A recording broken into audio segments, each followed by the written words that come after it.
Good morning student. हम ये part 4 कर रहे थे,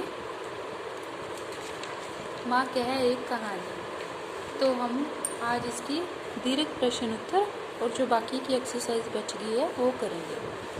तो स्टार्ट करते हैं।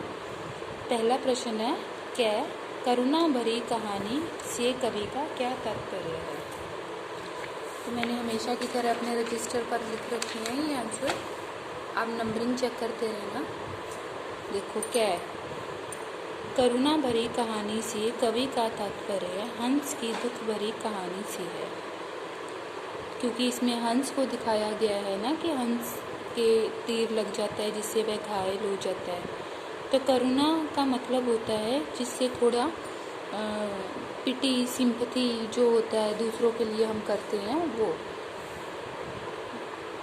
शिकारी द्वारा बाण से घायल हंस पर झगड़ा होता है, वह पीड़ा में होता है और उसकी जान मुश्किल में होती है।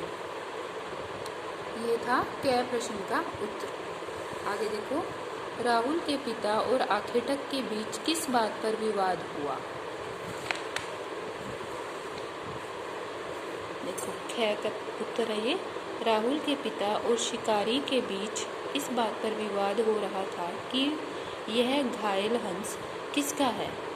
शिकारी का कहना था कि यह हंस उसके बाण से घायल हुआ है, इसलिए यह उसका है, और राजा ने उसको बचाया था, इसलिए वह उसे अपना बता रहे थे। ठीक है, नेक्स्ट देखो, राहुल ने क्या निर्णय किया। क्या आप उसके द्वारा किए गए निर्णय से सहमत हैं। देखो, राहुल ने अपने पिता के पक्ष में निर्णय किया। उसने कहा कि यदि कोई निरपराध जीव को मारे तो क्या दूसरे लोग उसे बचाएं नहीं। मतलब कि अगर कोई निरपराध बिना अपराध, जिसने कोई बिना अपराध के उसको कोई दंड देता है चाहे उसको कष्ट देते हैं, जीव को मारे तो क्या दूसरे लोग उसे बचाएं नहीं।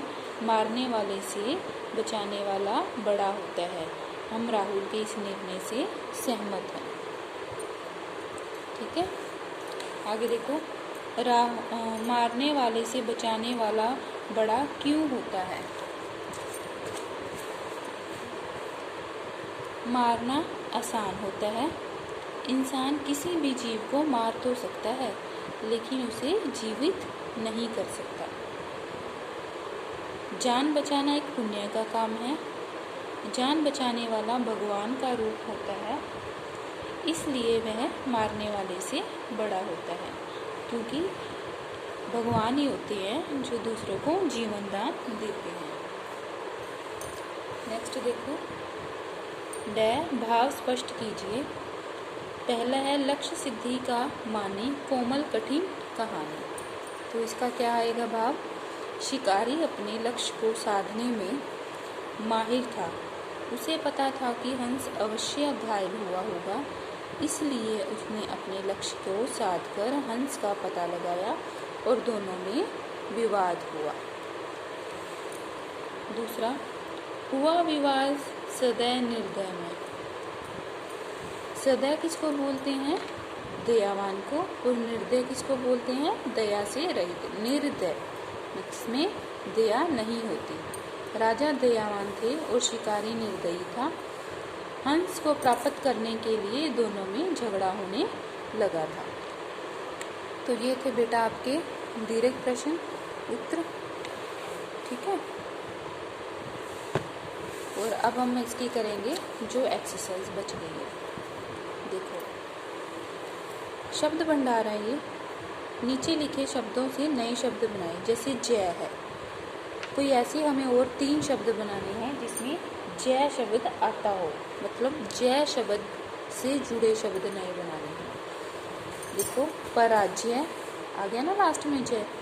विजय आया ना जय इसमें भी, तो जयकार इसमें भी आया। ये ज़रूरी नहीं है आगे आए या पीछे है, पर जय शब्द से मिलता हुआ ही हमें नया शब्द बनाना है। खुश, खुशहाल, खुश मिजाज, खुशबू। काल, कालखंड, कालवाचक, काल चक्र। मान, अपमान, मानहानि, मान सरोवर। कला, कलाकार, कलावती, कलाकृति। आगे है विलोम शब्द, सदय, निर्दय, कोमल, कठोर, रक्षक, भक्षक, पक्ष, विपक्ष, हानि, लाभ, जय, पराजय। ठीक है, आगे देखो, ये आपके तद्भव। तद्भव कौन से शब्द होते हैं? जो तद्भव शब्द का अर्थ है उससे बना हुआ, मतलब कि जो संस्कृत के जो शब्द हैं उनमें परिवर्तन करके हमने हिंदी में ले लिया हो। और तत्सम होते हैं जो जैसे प्राचीन काल से चले आ रहे शब्द होते हैं संस्कृत के, मतलब सबसे पहले भाषा थी संस्कृत, उसी से ही जो शब्द पहले जो बोले जाते थे, जैसे आजकल आप महाभारत या रामायण देखते हो, उसमें जो शब्द बोले जाते थे ना, वो संस्कृत के ज़्यादातर शब्द बोले जाते हैं उसमें। आप कभी नोटिस करना, जब भी कभी महाभारत या रामायण देखो, कोई भी धार्मिक नाटक देखो, उसमें शब्द ये वाले बोले जाते हैं। देखो, नींद, हम अब ऐसे बोलते हैं ना, मुझे नींद आ रही है, तो आपने कभी टीवी में नोटिस किया कि कहते हैं ना कि निद्रा आ रही है, तो ये कौन से शब्द हो गए? संस्कृत के, और ये हिंदी के। ठीक है, तद्भव होते हैं जो हिंदी में होते हैं, और तत्सम जो संस्कृत से चले आ रहे हैं। घर, ग्रह, पत्ता, पत्र, काम, कार्य, सत्य, सच, आम, आम, शत, सो, चंद्र, चांद।